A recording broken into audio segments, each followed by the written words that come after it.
Yeah, right. It's the people who struggle with their identity with mental health issues. Right, so this one is a rumor, so take this with a grain of salt. However, Disney's latest DEI move is to give pronoun pins to Epcot janitors.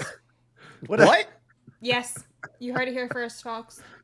So this comes from dailycaller.com. Disney World is rolling out pronoun pins for its employees, according to multiple workers at the theme park who spoke to the Daily Caller on their condition of anonymity. So they called in anonymously. And then anonymity. Are you okay? What's happening right now? Anonymity. Both of y'all said that crazy. Anonymity. Anonymity is what it is. Anonymity. Listen, that's when you rap, okay? See an enemy. So they're giving pronoun pins that say their pronouns on them to the janitors, but not the janitors across the entire park. Only Epcot.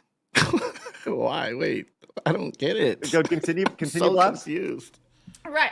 So employees at the Epcot theme park at Walt Disney World can now fill out a form with the preferred pronouns to have them added to their name pin by scanning a QR code according to pictures taken November 5th that were provided to the caller. The initiative is still voluntary, according to employees, and is currently being rolled out to all janitorial positions. Hi everyone, we are excited to introduce pronoun name tags in our area, a form reads. Pronoun name tags help us understand each other more and bring a positive impact with our community. Okay? Wait, say that again. What do pronouns do again? Pronoun name tags help us understand each other more and bring a positive impact within our community. How do you know this? Yes. What? That's just a bunch of googly bullshit. Yeah, where are the stats and data for that? Give me the numbers, Disney. So dumb. And what janitor like picking up puke over in Germany, the Germany pavilion in Epcot was like, I really wish somebody would address me as they, them. I need my morale boosted. That'll help. Isn't that weird? Like the janitors, but not the people who you see up in front and center, like the cast members and stuff. Isn't that kind of weird? Nah, because they care about the little guy. You know what I mean? Even the guy picking up the puke. This is so niche. That's the thing that's the most amazing thing about it. Is like the janitors are meant to be okay. When I interned at Disney, and then this is 20-something years ago, right? This is you interned at Disney? Yes. The summer. He says at least once a week, Flawed. I did not know this. This was the summer of 2000. Rick, okay? I see you. It was awesome. Summer is Rick over on Rumble? Yeah, buddy. Love to see that, Rick. Good to see you, buddy. So over at I interned there. I sold Mickey ears and T-shirts, right? But what they did with the janitor was known as the super greeter with a broom.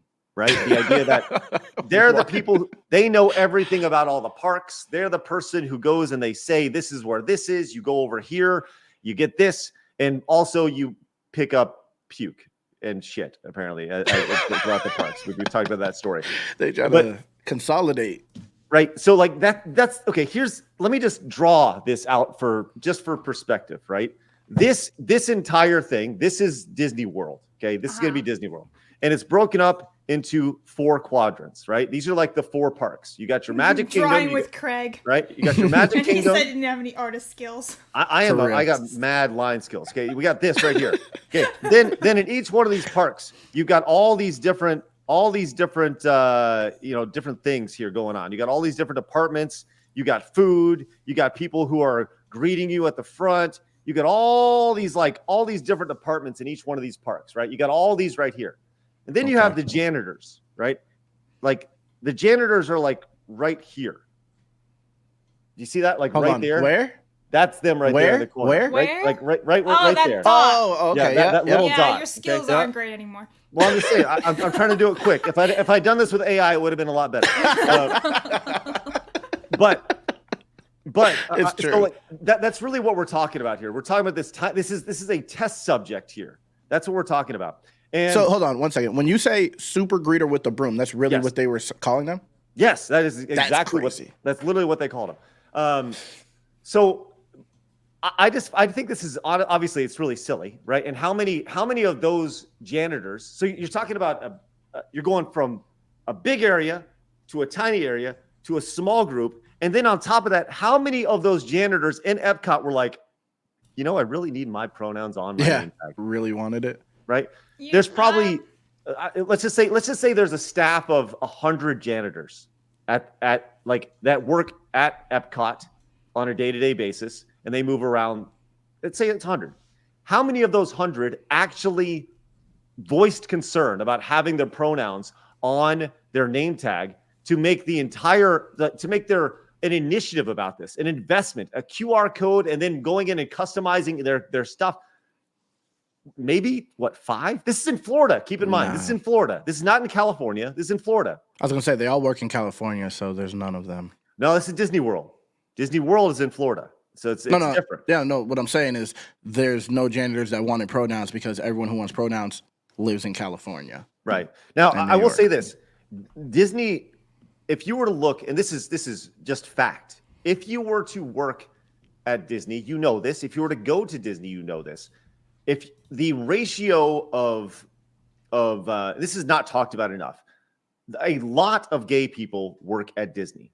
That's just the truth. Like, that is something that was true 20 years ago. It was true 30 years ago. It's probably more true now, right? There's a lot of gay people who work at Disney World, more than your average corporate job, right? So, the pronoun thing is crazy because it's seen as, in this article, it's tied to the pride thing and the rainbow and the rainbow cult and all that stuff, right? So but gay people don't necessarily care about their pronouns. It's usually people who are the N or the T. Yes. Yeah, right. It's the people who struggle with their identity with mental health issues, right? And once again, how many of those people are janitors at Epcot that really concerned about this? It's ridiculous. So yeah, I was gonna say my theory, and that's gonna sound based and probably really mean at the same time. And oh well, I think the only people who are really wanting the pronouns on their badges are the ones who are mentally unstable, and the only thing they can do at Disney is janitorial stuff. Hey, that's it. Sorry. Yep. That's the only thing they can actually do. They can't do other things. They can't interact with people socially. They probably don't have the education to do higher things. So they're going to read everything and do janitorial work that any person can do. And that's not me shitting on janitors because they are necessary. However, it does not take a genius to do it. It doesn't take a genius to clean up shit. Yeah. Yep, that's true. There are skills to clean up shit, I will say, but it's all in the shoveling, man. I will say this: the janitor, though, it does actually have a pretty big role at exactly. It is a very important thing. They are necessary, just like garbage men are around the world. Things like that, they are needed. Yes. Yeah. Well, I guess we'll see how this story develops, if this is true or not. And, should it be a story? It shouldn't even be a headline. That's crazy that someone even wrote a story about that. I mean, we'll see. And I think that's the question I want to know is, like, how big of a staff of janitors are there at Epcot? And I want to find out who was like, hey, I really want my pronouns on my thing. Broom. Or was this some middle-aged person in middle management who was like, it'd be a really great initiative if all the janitors in Epcot had this, and they were like, fine. Yeah. I have to because I work here. Right. Oh, this is also a really good theory from Bowser Jr. I don't think the janitors have anything to do with it. It most likely came from a diversity hire who pitched it in a meeting, and the only place they might be able to pitch is for the janitors because everyone else is like, fuck that. True. I don't know. Small control. But what do you think about this? Leave us a comment down below. We read every single one of them. Also, make sure you hit the subscribe button because you have found your home for common sense in the gaming and entertainment worlds.